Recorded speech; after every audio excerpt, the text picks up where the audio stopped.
Hello friends, இது உங்கள் அப்பா லட்சுமி. இப்போ நம்ம சமையல் ஒரு கடாயை அடுப்பில் வைக்கணும். எண்ணெய் ஊற்றி கருவேப்பிலையும் கருவேப்பிலையும் போடணும். எண்ணெய் காஞ்சோன்னா போடுங்க.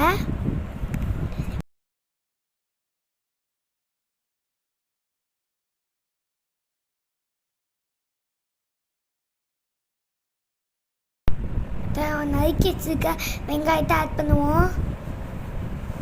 ஒரு 10 வெங்காயத்தை புதுசாக நறுக்கிச்சுக்கோங்க.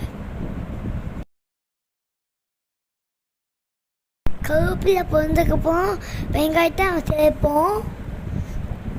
இந்த வெங்காயத்தை பச்சை வாசம் போகிற வரைக்கும் வதக்கிட்டே இருங்க. உங்களுக்கு சீக்கிரம் வதங்கணும்னா நீங்கள் உப்பு போட்டுக்கோங்க. கருவேப்பிலை உப்பு இருக்கிறனால நாங்கள் ஆட் பண்ண உப்பு.